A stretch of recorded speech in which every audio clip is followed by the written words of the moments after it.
All right, let's talk about horizontal and vertical lines. So we're living in linear world right now. Okay, so we've been talking about lines, and we've been talking about lines that have slope.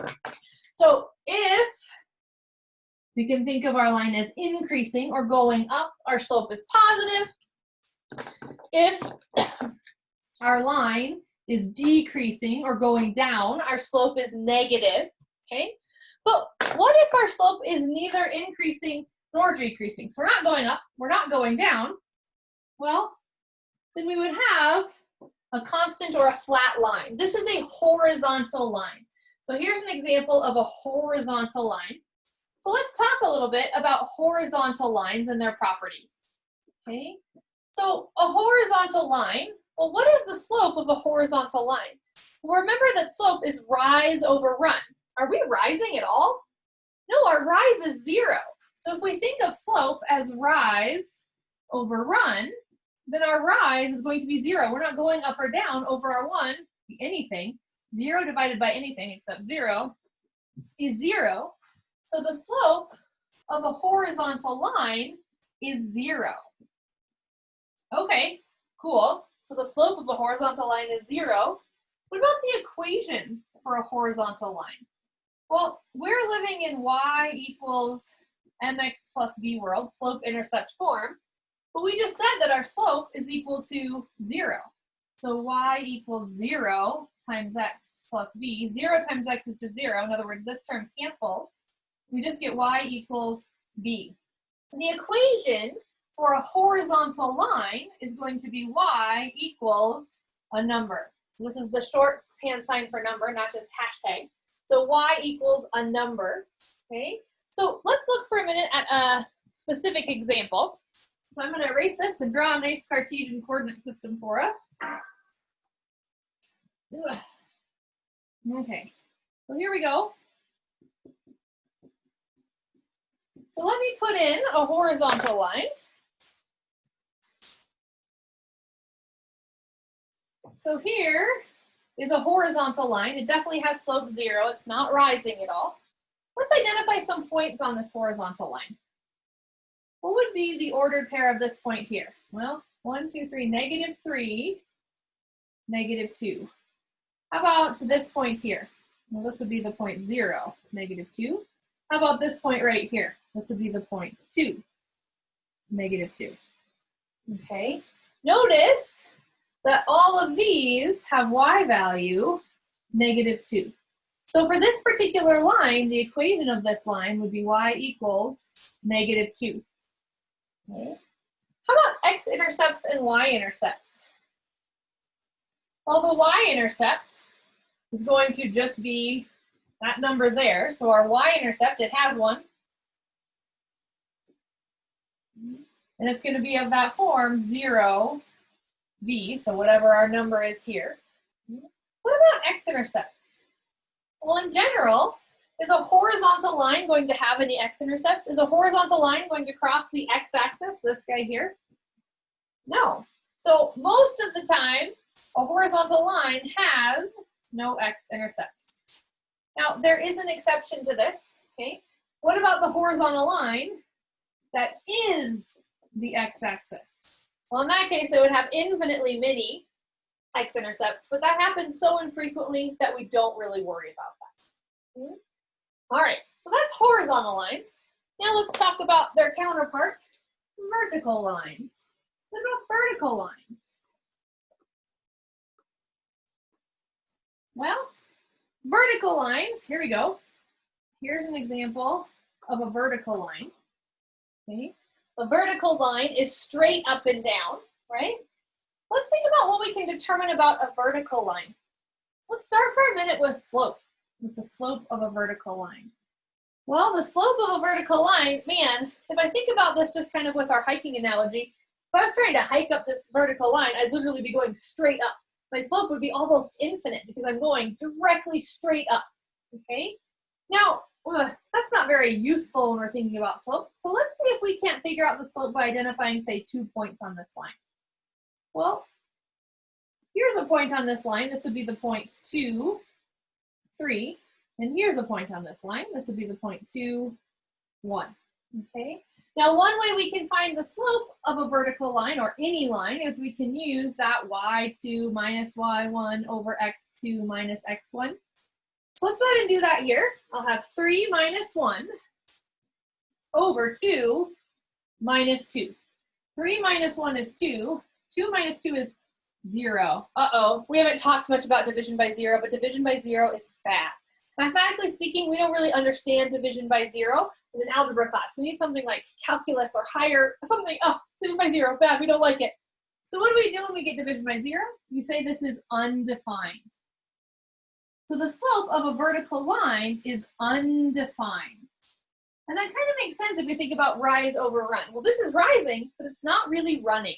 So I can't really think about it having a defined slope. So for a vertical line, our slope is undefined because we get division by 0. Okay? Now, how about the equation of a vertical line? Well, if we're going to think about the equation of a vertical line, right? We thought about the equation of our horizontal line. One thing we noticed is that the y values were constant. Everywhere on this horizontal line had y value -2, -2, -2. So our y, we thought of our equation just as y equals -2. We have a similar case for our vertical line, only our y values are constant, our x values are constant. So we can think of the equation for a vertical line as x equals a number.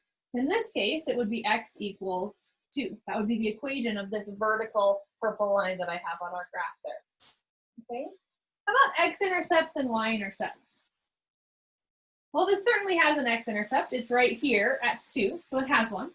X-intercepts are going to be of the forms that number, 0.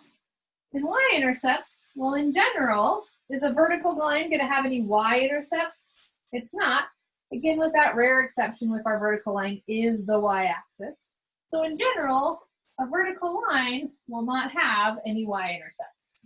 Now, one other thing that I want to think about, okay, we've been talking about linear functions in particular. And remember that a function has to pass the vertical line test. In other words, a function is defined so that no domain value is doing double duty. So no domain can be paired with more than one range, or no x can be paired with more than one y. Now, one of these, horizontal line and vertical line, is a function, and one is not. Take a minute and look at this. Which one of these is a function, a horizontal line or a vertical line? Well, the answer is a horizontal line. This is a function. Function, right? It's nicely defined. It passes the vertical line test. But a vertical line itself fails the vertical line test. Look at this. The domain 2 is doing all kinds of double duty. Yuck. Okay? So a vertical line is not a function. All right. Good deal. Okay. Well, I'm going to erase this and let's put another example up there. All right. So we've got 3 things up here. Y equals -1/2, x equals 3, y equals 2/3 x minus 2. For each of them, we're going to find the domain, the range, the x-intercepts, the y-intercepts, and we're also going to sketch a graph. And you know what? We're also going to find the slope, just for fun. Okay? So for all 3 of these, we're going to try and do that. So let's start with this first one. Y equals 1/2. Well, what do we know about y equals 1/2? Well, not a lot, it seems like, right? If we can recognize that this is a horizontal line, our life gets a lot easier. How can I recognize that this is a horizontal line? Well, one, remember that horizontal lines have the form y equals a number, and that's this form, y equals a number. Another way is to think about an ordered pair table, okay?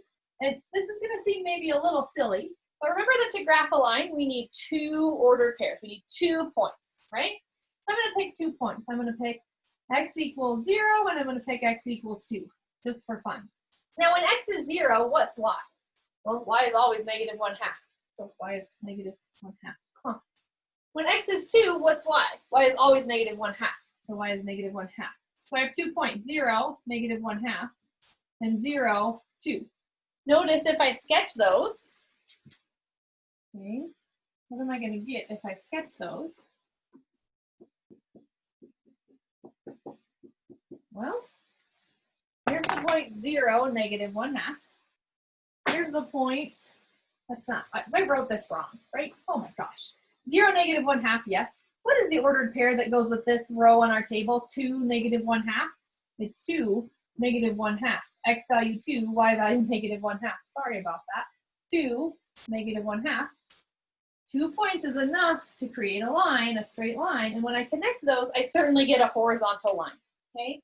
Now this table might seem kind of, it's almost like silly, right, to use the table, but if it helps you, it's not silly at all. It's useful, okay? Okay, so we've recognized that this is a horizontal line. So let's see if we can answer the questions about domain, range, x-intercept, y-intercept, and sketch a graph. Okay, it's been a while since we did domain and range, but remember our domain is the x values. Which x values are going to be covered by this graph? Well, this is eventually going to go all the way that way and all the way this way. So our domain is going to be everything, all real numbers. How do we write that? As an interval, negative infinity to infinity. How about our range? Well, what is our range? Is 3 in our range? No. Is 1 in our range? No. Is 0 in our range? No. The only thing in our range is negative 1/2. So our range is just negative 1/2. The only y value included on that picture is negative 1/2. To write that, we use curly brackets. Remember, curly brackets are our finite list. This range exists. This range has only one thing in it, one element, negative 1/2. So that's our range, okay? How about our slope? What's the slope of a horizontal line? Well, our slope is 0. This isn't rising, so it would be 0 over whatever. 0 divided by whatever is 0. So our slope is 0, okay? We sketched a graph, good job for us. We still need to find our x-intercepts and our y-intercepts. Well, x-intercepts. Does this blue line ever cross the x-axis? No. So does it have any x-intercepts? No. Is that okay? Sure. What about our y-intercept? Well, here's our y-intercept right here at negative 1/2. So our y-intercept is going to be 0, negative 1. Okay, there's all the things for that graph. Now let's do x equals 3. Okay, again, our life is going to get a lot easier if we recognize x equals 3 as a special kind of line. In particular, it's a vertical line. Vertical lines have the form x equals a number. Okay, so I'm going to go over here and sketch it. At 3, I have a vertical line. So there's x equals 3. We sketched our graph. Okay, let's think about our domain and range. Domain is our x values. Which x values is that purple line taking on? It's only taking on one x value. It's only taking on the x value 3. So our domain in this case is just one number, the number 3. What about our range? Which y values is that purple line going to take on? It's going to take on all of them. It's going to hit all the ones up here and all the ones down here. So our range is everything. How do we write everything? Negative infinity to infinity. All right, how about the slope? What's the slope of a vertical line? Slope of a vertical line is undefined. Why is it undefined? Well, if I were to pick 2 points here, right, here's a point. Here's a point on this line. This point is the point 1, 2, 3, 2, and this is the point 3, 0. If I plug that into my slope formula, I have 2 minus 0, y2 minus y1 over x2 minus x1. I get 2 over 0. 3 minus 3 is 0. Division by 0 is bad. It's undefined. Slope of a vertical line is undefined. Okay? How about x-intercept? What's the x-intercept of this purple line? Well, handily enough, we have it labeled right there. There's our x-intercept at 3, 0. How about y-intercept? Does this vertical line have a y-intercept? No. Is that okay? All right. Phew. So there's everything for our purple vertical line. Now, how about this line that we have left? Y equals 3. Well, y equals 2/3 x minus 2. Well, this is just a plain old non-vertical, non-horizontal line. Let's see what we can do with it. Let's go ahead and sketch a graph first, since that's what we've kind of been doing. To sketch a graph of this, I'm going to start with my y-intercept, which is at -2. And there's the point, -2. And I'm going to use my slope to go I'm going to use my slope to get another point. My slope is 2/3. I can think of that as rise of 2 over run of 3. So I'm going to rise 2, 1, 2, and run 3. 1, 2, 3. And then I'm going to connect the dots. So there's a sketch of this line. Okay? It's a non-vertical, non-horizontal line. Fancily, it's called a skew line, but you don't really need to know that. Let's find the domain and range of this line. What's the domain of that green line? Well, that green line goes forever this way and it goes forever this way. It's eventually going to cover all the x values. So our domain is everything, negative infinity to infinity. Similarly, our range, right? This line is going to eventually cover all y values up there, all y values down there. Our range is also everything. Okay. All right, how about our slope? Well, our slope is pretty easy to identify. Our slope is 2/3. Our y-intercept, right? Our y-intercept is given to us in the picture, or the equation. Our y-intercept is at -2 as an ordered pair. That's 0, -2. Okay. And our x-intercept, man, it sure looks like our x-intercept is going to be at 3, 0, right? We even got that point when we went up 2 and over 3. So I feel pretty good about that. But just for fun, let's remember how we find an x-intercept or a 0. To find an x-intercept or the 0 of an equation, what do? We set y equal to 0. We'll have 0 equals 2/3 x minus 2. Adding 2 to both sides, I get 2 equals 2/3 x. Okay. I have multiplication by 2/3. I can divide both sides by 2/3. I prefer to do that in 2 steps. I'm going to first multiply both sides by 3. 3 times 2 is 6. So 3 on bottom and a 3 on top. That leaves me with 2x. And I'm going to divide both sides by 2. 6 divided by 2 is 3. So my x-intercept is at 3, 0, exactly like where we thought it was on our graph. Okay. All right, there we go. We found all the things for all 3 of these lines.